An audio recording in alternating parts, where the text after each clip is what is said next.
Health plus Odia YouTube channel को स्वागत। कौन आपणक बीर्ज धातु पानी परी पतला हो जाए कि? कौन आपणक बीर्ज धातु कमी आसीगला कि? कौन आपण शारीरिक संपर्क रखु रखु आपणकर धातु बाहरी जाउची? जदि आपण एही बेले किछि समस्या दे गति करछन्ती तेबे आजिर वीडियो को आपण शेष पर्यंत देखंतु, काहेकि ना आजिर वीडियो रे आमे आपण मानको एपर गोटे जबरदस्त उपाय विषय कहबो जहा आपणक बीर्ज धातु को 100 गुणा तेजी रे तो बढ़ाइताए। ता छडा आपणक पतला हो जाइता धातु को गाढ़ा करिया सहित आपणक शीघ्र पतन समस्या को मध्य दूर करथाय। तेणु आपण वीडियो को शेष पर्यंत देखंतु। आ वीडियो पसंद आसिले वीडियो गोटे लाइक करिया को जमा भी भूलंतु नाही। फ्रेंड्स, आपण वीडियो को तो देखुछंती किंतु वीडियो को लाइक जमा भी करूनाहांती। वीडियो को लाइक करिया संपूर्ण रूप में मागणा, तेणु टिके भी कुंठा न करी वीडियो को लाइक टे निश्चय कर दियंतु।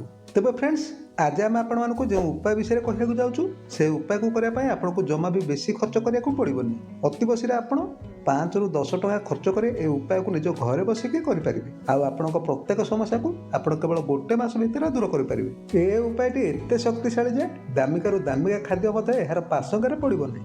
ए उपाय को आपण आरंभ करता मात्रके प्रथम दिन ही आपणक शरीर में बीर्ज धातु रॉकेट परि बढ़िया को लगिवो। ताहले आसंतु आ वीडियो को बेसी लंबा न करी से उपायटी कौन से विषय आम संपूर्ण रूप में जानि रखिबा। फ्रेंड्स, आज आम आपण मानको आयुर्वेद शास्त्र चिकित्सा चंद्रवती थिबा एपर गोटे साधारण किंतु अति शक्तिशाली औषध विषय कहू जाउछु जहा बीर्ज धातु रे कमी, बीर्ज धातु पतला एवं शीघ्र पतन परि समस्या गुडको शीघ्र दूर करथाय।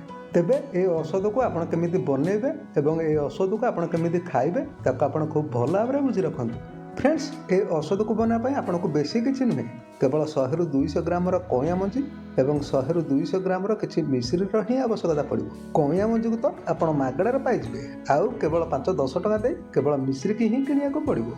तेबे ए औषध को आपण किपरि बनेबे एवं किपरि खाइबे ताको आपण खूब भल भाबरे बुझंतु। फ्रेंड्स, ए औषध को बनापा आपण प्रथमे 100 रु 200 ग्राम किछि कइया मंजी को संग्रह करनतु।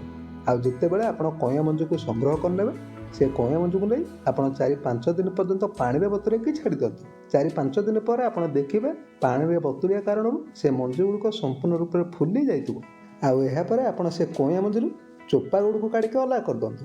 कइया मंजी आपण चोपा को काढी अलग करिया परे मंजी गुडको आपण खरल रे हो कि ग्राइंडर रे पेशी से कइया मंजी गुडको आपण संपूर्ण रूप में पाउडर बनै दंतु। आपण पाखे कइया मंजीर पाउडर जेति परिमाण रो होइतबो ठीक समान ओजन रो आपण किछि मिश्री को नै ताको मध्ये गुंड बनै दंतु। कइया मंजीर पाउडर एवं मिश्री गुंड को आपण खूब भल भाबरे मिसाई ताको एक भल काच बोतल रे भरि के रखि दंतु। आउ एई गुंड को आपण अध चामच सकाळ एवं संध्या रे खांतु। आपण ए औषध को खाउथा समय रे संपूर्ण चेष्टा करंतु जेपरि पुष्टिकर खाद्य खाए सहित आपण पूर्ण ब्रह्मचर्य को पालन करि पारे। नचेत आपण गोटे पटे तो बीर्ज धातु को बढ़िया पाई औषध खाउथुबे किंतु अन्य पटे आपण बिना कारण रे धातु को नष्ट करि चलुथुबे। तेणु ए औषध को आपण जेतिक दिन पर्यंत खाइबे पूर्ण ब्रह्मचर्य निश्चय पालन करिवे। तेबे अनेक मन रे प्रश्न आसे जे ए औषध को केमिति खाइबा, गरम पानी रे ना ठंडा पानी रे ना क्षीर सहित, आउ ता सह ए औषध को खाइया परे खाइबा ना खाद्य पूर्वरु खाइबा।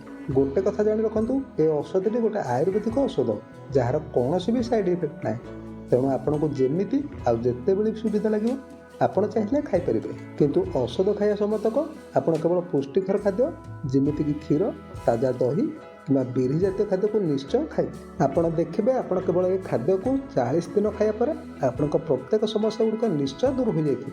तबे फ्रेंड्स, ए भिडियोटी आपन केमिति लागला हमको कमेंट माध्यम लिखिके जणाନ୍ତୁ।